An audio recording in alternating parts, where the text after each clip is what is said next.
Welcome to the Kontent Rocks podcast, the show about all things Kontent.ai, .net, and Azure for people who want to learn more about headless technology.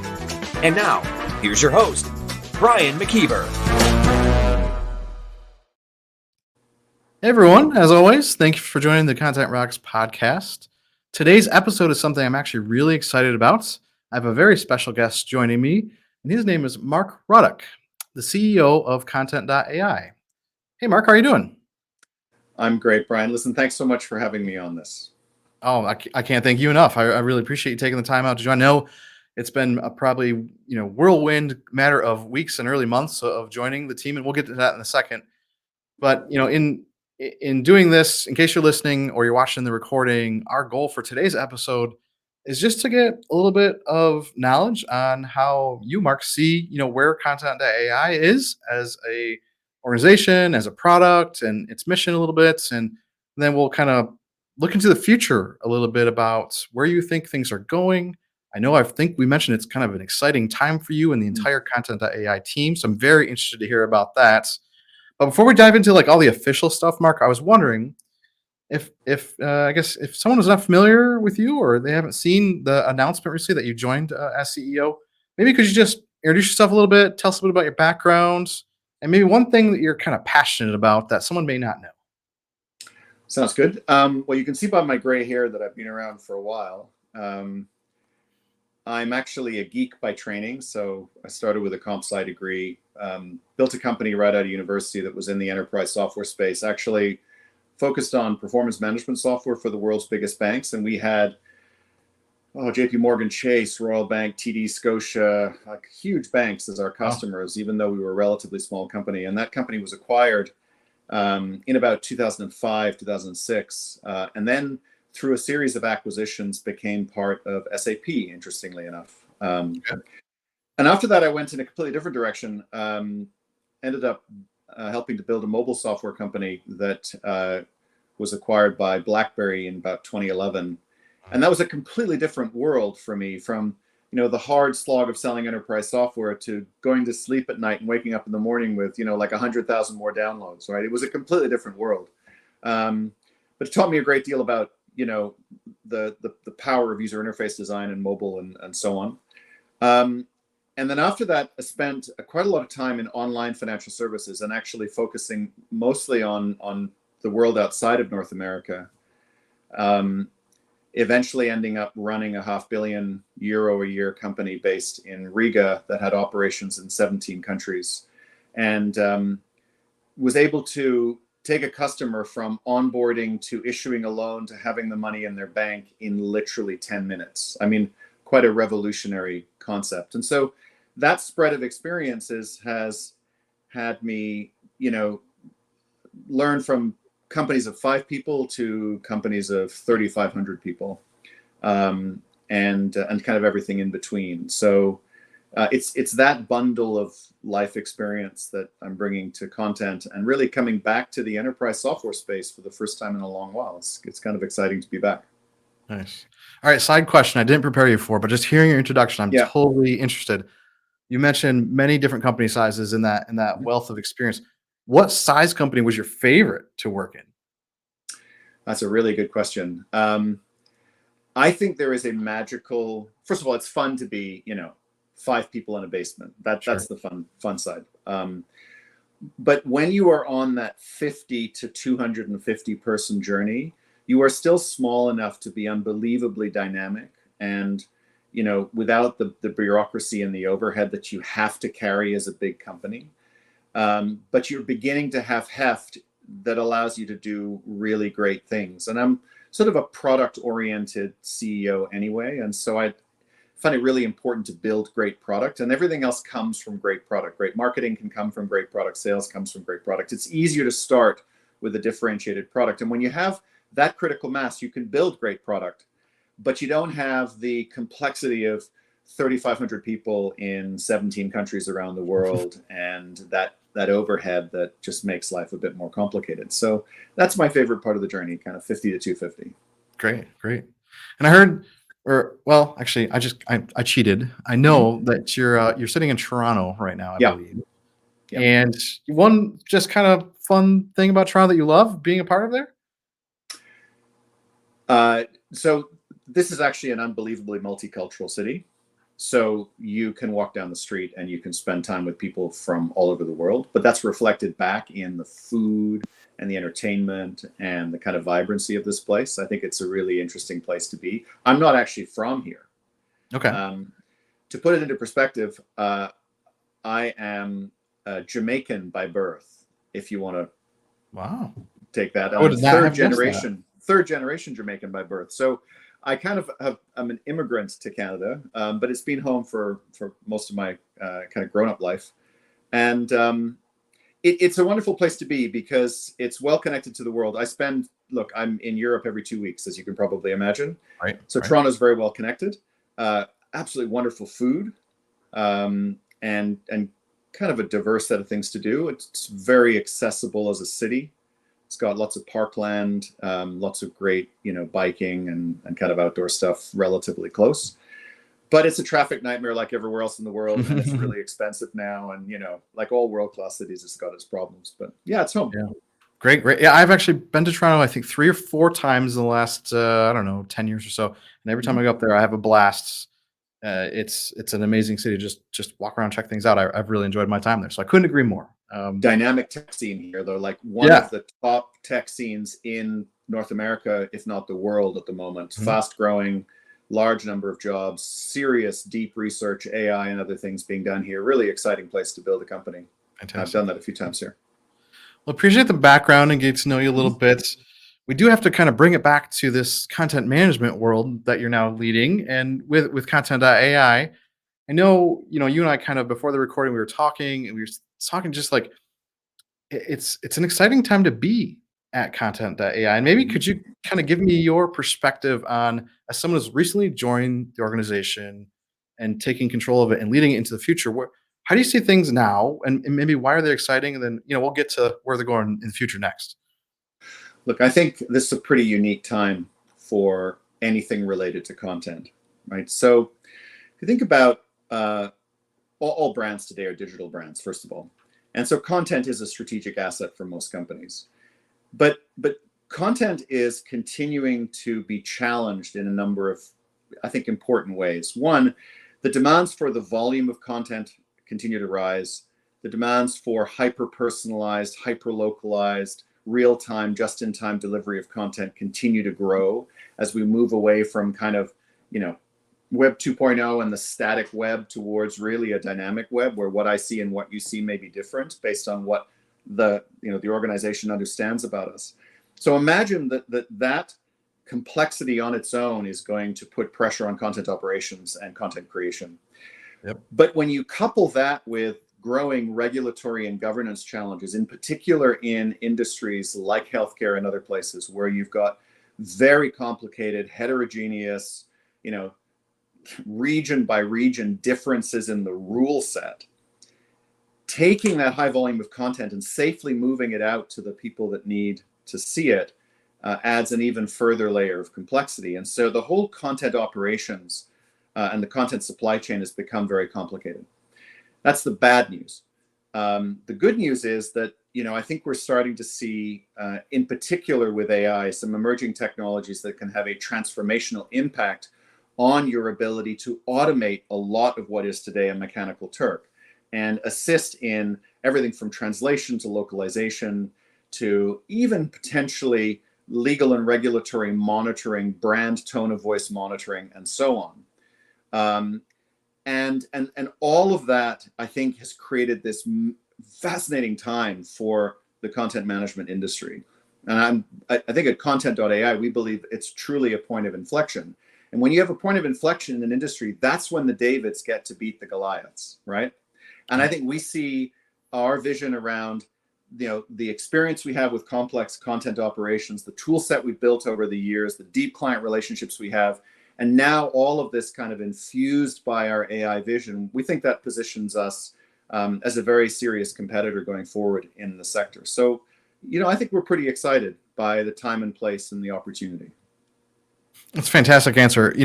I'll echo seeing some of those same challenges working with some of the global manufacturers that we work with Content.ai and BizStream, it's something that we are often asked, why do I have to copy and paste this from one sort of regional collection of content to the next? Or why can't the legal and privacy terms apply to this piece of content just like that? And the amount of answers that we get as to the why or how that organization functions, it's always different. And it's interesting that as we go from client to client, we hear different reasons, yet same needs. They need to have complex operational support. They need to be able to segment their content and deliver it quickly to wherever they want to. But yeah, that's always kind of a different why. And that's one of the reasons that I really like working with Content AI is it has the sort of the engine behind the scenes that you can meet those needs. And it's something that we enjoy working. So I'm really glad to hear that, that's where you see this inflection point happening. And kind of staying on that note, is there something that you think that has changed to allow Content AI to support this better? Or do you think it's just because when Content AI first kind of released, that this was one of the longstanding plans it was trying to tackle? Yeah, that's a good question. I think the company pretty quickly understood the potential of AI, but I think it was quite thoughtful and cautious about not just rushing into that and just pasting on or bolting on stuff in an ad hoc fashion. And I think the reason why it was cautious was we serve some of the biggest brands in the world, and they are extremely careful about their content and about the technologies that they deploy. And so we took some time to really think this problem through. I think where we find ourselves now as a company, though, is in an interesting place where, with a lot of the thinking behind us, it's really time for us to execute now. And the pressure that I've certainly been putting on Content.ai over the last, 90 plus days or so that I've been here, is to really begin to take some of the technology we have built, but is sort of still hidden in the lab, and actually expose it to the world and to clients, and to create a company that is going to lead by innovating quickly and releasing quickly, but safely, right? And I think we have this view that if around AI in particular, and I'm going to come and talk about non-AI stuff in a second, because I do believe that there's more than just AI here I think in the magic. But around AI in particular, we see this sort of two-level world where clients are struggling to understand what AI really means to them and what it means to their content operations. And then they sort of understand, well, hold on one second, if we're going to deploy this at scale, it better be responsible and enterprise grade. And so we've sort of bifurcated our offering to allow clients now to experiment early with AI safely, get to know what it means, get to know how it might influence their content operations and how they think about the way they structure their content operations and their content supply chains, and really experiment with that early before they're ready to roll it out at scale, which is sort of our second level offering. And we think that's pretty important. We've actually started to deliver some interesting AI-powered features recently that I think are starting, hopefully, to indicate to the world what our vision for AI really is. Over the last, 9 months, everybody has been writing content with AI, right? That's been the whole fun thing. Yes. If you're a kid, you get to write your essay with ChatGPT, and if you're a blogger, you get to write your blog post with, one variant or another of copy.ai or whatever. I think that the kind of typical content creation side, that's all overdone now and kind of commoditized. We don't see that as being the real value of AI. I mean, we think it's valuable for that to create a draft and maybe repurpose that draft to short form, long form, technical audience, non-technical audience. All of that sort of stuff's important. It's the way AI is going to affect the workflows in the content supply chain that we think is transformational. Automated translation, localization, legal and regulatory review, brand and tone of voice matching, and eventually, potentially even learning the outputs and the outcomes of what content works well, taking those learnings back into the content creation process and allowing you to write better content next time because that content is informed by all the success that everything that's gone before. that's a fundamental change, we think, to the way in which content is going to be written and deployed. And I think that's really the exciting part of what we're building here now. And so you're going to start to see a stream of things that we have branded Copilot, like everyone else has, although our Copilot starts with a K for obvious branding reasons. Of course, yep. And Copilot is a suite of features that is there as kind of a force multiplier for our clients, right? On one hand, it helps you write content very quickly. We've got this fantastic new editor, which is Copilot enabled.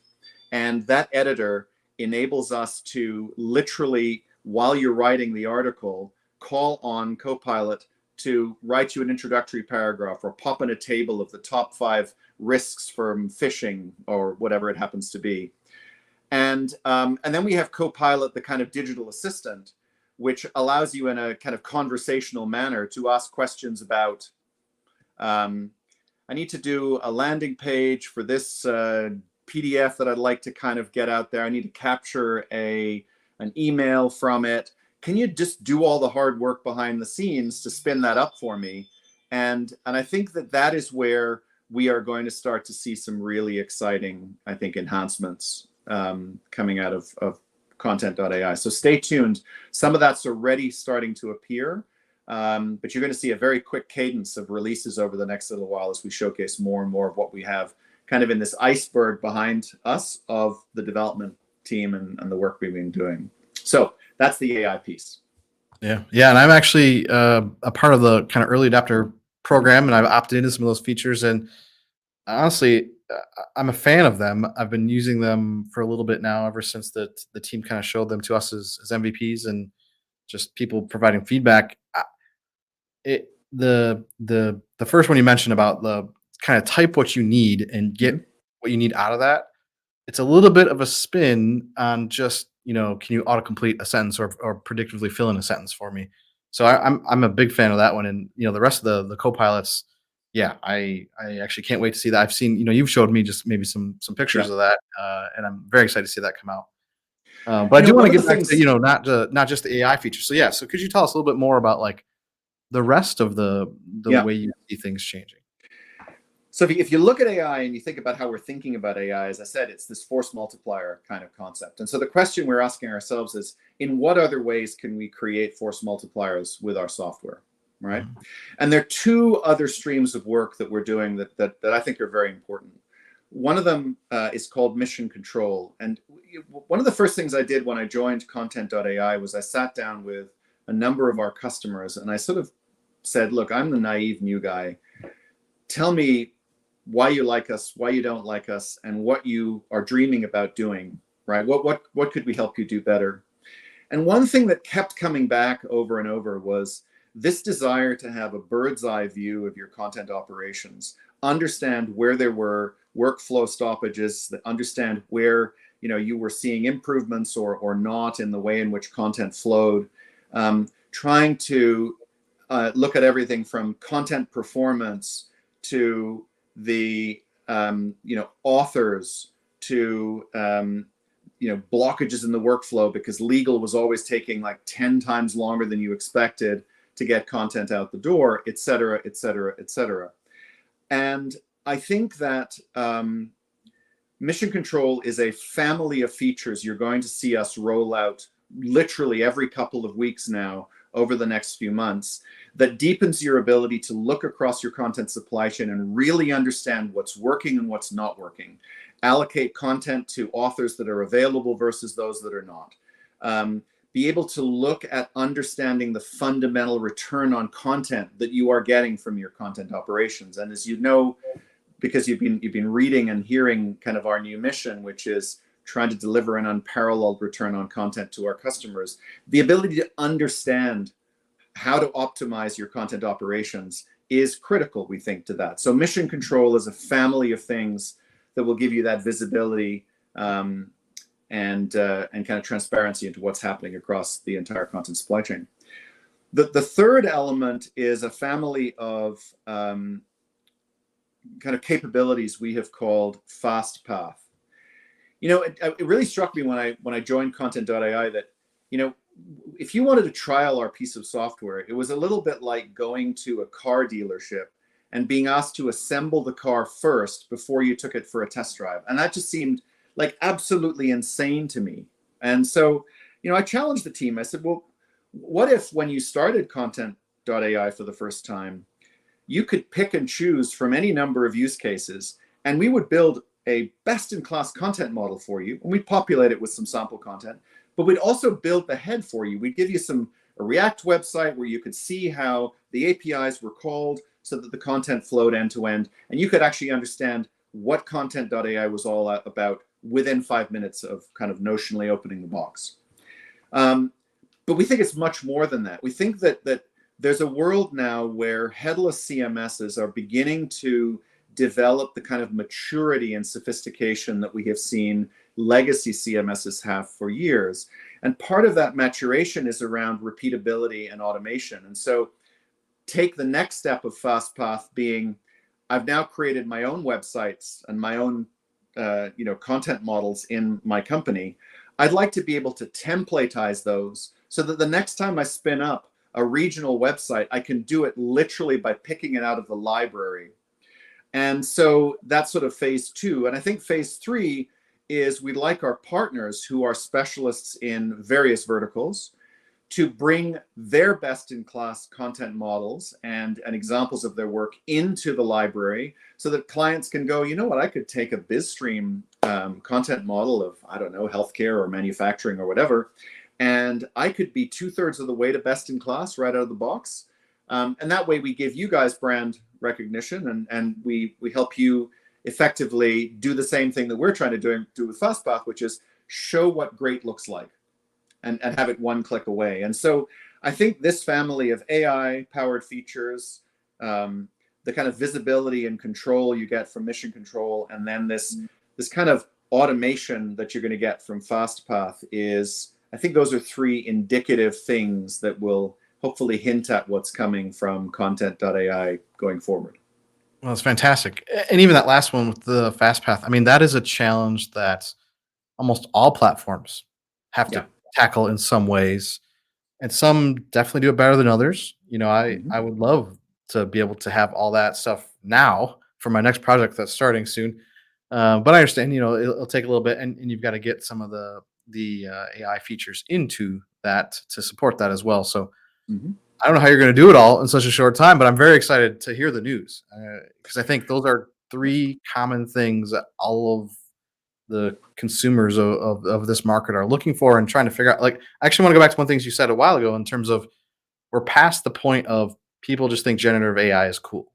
Like it's been months now with Chat GPT, and it now it has to become realistic and deliver business value for it to be considered cool any longer. And I think that's something that, from what I've seen so far, Kontent.ai is doing. I'm very excited about the future for that. So. Yeah, we're very serious about it. And so, you kind of alluded to how on earth are you guys going to do all of this stuff? And I think that what I've learned over my unfortunately many years of being in these businesses is that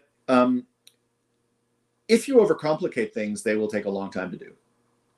If you are very focused, if you're laser focused on what you're doing, and you break the big problems down into smaller pieces, waypoints, if you want to call it that, like an air travel, you can actually deliver real value in smaller increments, but very, very quickly.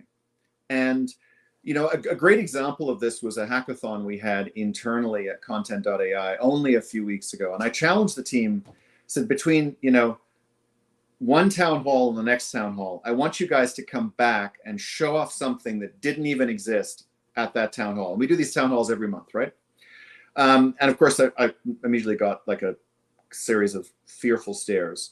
But the guys really put their heads together, and they actually came up with 2 streams of work, one across the month, which delivered some really interesting things, and one a 2-day hackathon. And in that 2-day hackathon, there were 3 AI features that came out of that and 1 supplementary feature. I think 2 of those 3 features are already in production. 48 hours of work, interesting enough feature, stabilized enough that it's in production. and two of the others are very close to being in production. And they weren't trivial pieces of work. One of them was a new smarter asset capability we have. So, when you build a content model and you build your asset library, you're going to bring a lot of pictures in. And historically, you've had to tag those pictures manually, because if you want to write a blog post and you want a picture of a dolphin, you better have tagged those dolphins in your approved library, or else you're never going to find them again. And so what one of the teams did really brilliantly, I think, is just simply said, well, why don't we just use AI as you're uploading images into the content library to fully tag them using AI so that we can search for them in a highly granular fashion. That's an incredibly powerful feature. It's incredibly valuable to clients who can now search by what's in the image, not by the name of the image or some artificial tagging.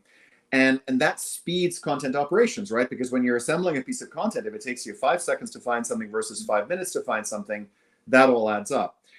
That, Brian, is a great example of the speed at which this company is capable of innovating. And I think you're going to have to expect, and certainly I expect, to see much more of that over the next little while. And that's what makes this whole thing exciting. Right. And that's part of the value of having a true SaaS-based global powered CMS, right? And that's why I love using it. Okay, well, Mark, I do have a feeling that you and I could probably sit here and talk for like another hour or two about all these topics. And I have at least 13 questions I could probably ask you. But at this point, I want to start thinking about closing things up. And I've got maybe like 2 questions left for you that I want to get to. The first being, you had mentioned that Kontent.ai sees itself as a perfect fit for a tool with organizations that have complex content operations. And maybe there's someone listening to the podcast or watching, and they fit that criteria, and they are even an existing customer. Is there a great way that they could find out more from you, or they want to get a hold of you, they have questions, or how would you recommend the best way to kind of reach out and find out more about some of these features? Sure. So I think if they're an existing customer, they probably, hopefully, at least have a great relationship with one of our CSMs. I would contact that individual and say, look, can we grab some time with Mark and the executive team to talk product roadmap, because we've got some ideas.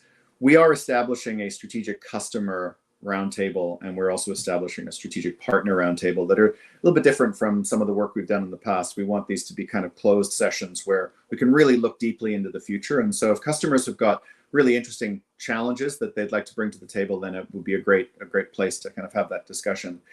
The other thing they can do is just simply reach out to me at mark.ruddock@kontent.ai, and I'd be more than happy to respond. I'm also on LinkedIn. You can find me pretty easily.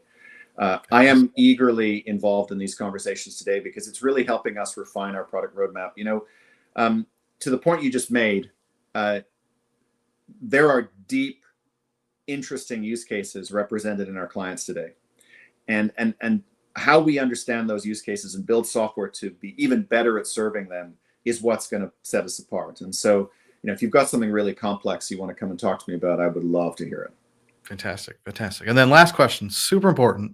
Yep. All the way back to the top, you mentioned Toronto is a great food city, lots of diversity. What, sir, is your favorite kind of food to have in Toronto? Okay, well, this is going to be a bad answer for you, but I'm going to tell you anyway. The favorite thing I enjoy more than anything else in the world is ice cream. And I actually have been starting to tease my friends by taking pictures of the ice cream I'm eating in beautiful places around the world. It's called, eating. It's my new hobby, basically, is eating ice cream in beautiful places. But I would have to say that ice cream is by far the most important thing in my life. It has been since I was 2. Beyond that, I think the multicultural food scene here is great. Thai food here is superb, South Asian food, etc. So I'll eat anything. I'm kind of a Labrador, if you can take that analogy. I'll eat just about anything you give me, but ice cream is my favorite. Well, as a way to say thank you, the next time we're together in the same place, whether it's Toronto, whether it's Grand Rapids here, maybe over in Brno, I promise you, sir, I will buy you some ice cream because I will enjoy it right there with you. I would love that. I'm really as a quick thank you for joining me on the podcast. So I do appreciate your time for sure. My pleasure. Thanks, Brian. All right. So everyone, that's been the latest episode of the Kontent Rocks podcast. Please check us out at the YouTube channel or on Spotify, iHeartRadio, wherever you can find podcasts. And with that, we will see you all next time.